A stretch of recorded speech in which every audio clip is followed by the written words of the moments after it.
Topic 10, Lesson 1. Up until now we've only been working with proper fractions, but now we're going to be working with improper fractions and mixed numbers. So let's once again start off with some vocabulary. Proper fraction is just a fraction that is less than 1. If you look at the example of 1/2, if you were to divide 1 divided by 2, you get an answer of 0.5, which is less than 1.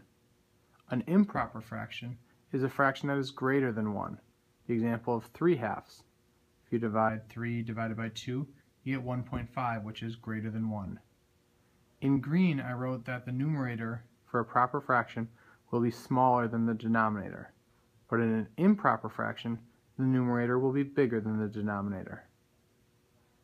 A mixed number is exactly what it sounds like. It mixes a number that is a whole number with a number that's a fraction. So you just combine the two. The example is 2 and 1/2. Looking at the number line, I showed examples of a proper fraction, an improper fraction, and a mixed number. In red, you see 1/4. 1/4 is a proper fraction because the numerator is smaller than the denominator. It's between 0 and 1. In black, we have 7/4, which is an improper fraction because the numerator is bigger than the denominator.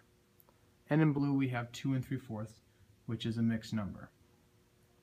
Here's what's going to be important for you to learn. The skill for this chapter is at the bottom: how to convert improper fractions to a mixed number and how to convert a mixed number into an improper fraction. Let's first look at the left. If I have the improper fraction 5/3 or 5/3, I do 5 divided by 3 and I get 1. So I subtract 5 minus 3 and get a remainder of 2. So if I get an answer of 1 remainder 2, I carry the 1 over there as my whole number, I carry the remainder as my numerator, and then I go all the way back to the original problem where I had 3 as my denominator, and I slide it right over there.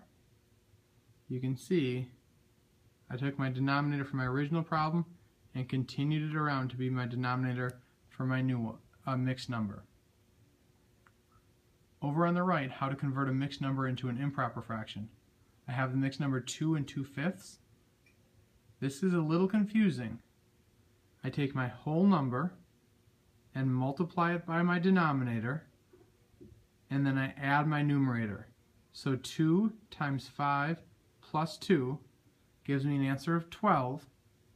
And then just like I did before, I take my denominator from my original problem and move it as the denominator in my new answer.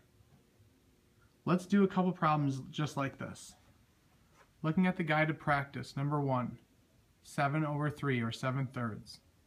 I do my division, 7 divided by 3, and I get an answer of 2 remainder 1. So I carry my 2 as my whole number, my remainder, which was 1, as the numerator, and my original denominator remains my denominator in the answer. Question number 2, 41/9.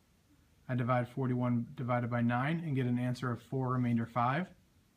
So my whole number remains 4, my remainder becomes my numerator, and I keep my denominator. So I get an answer of 4 5/9. In number 3, I have 9/5. I take 9 divided by 5 and get an answer of 1 remainder 4. So my whole number is 1, my remainder becomes my numerator, and my original denominator stays my denominator. I want you to look at the independent practice number 16. This is the converting a mixed number into an improper fraction. So I have the mixed number 8 1/4. I take my whole number and I multiply it by my denominator, and then I add my numerator. So 8 times 4 is 32, plus 1 is 33, and I keep my denominator the same. So I have an answer of 33/4. If you think about it, the number 1 would have a numerator and denominator that would be the same. So for this example, it would be 4/4. And how many 1s do I have? If you look at my 1s column, I have 8. So I have 4/4 8 times. And when you're adding fractions, it would be 4/4 plus 4/4 plus 4/4, and so on, and you're only adding the numerators. So I add that numerator 8 times, and that's where I get 8 times 4, and then I have to add the numerator that I had right here, and that's where I get my answer of 33. This is a lot. This is a new unit, so I hope we can really focus on this. Remember, if you do the quick check and you don't understand it, come meet over with me and then do some of the practice problems from the book. I hope you understand this. Have a great day. I'll see you tomorrow.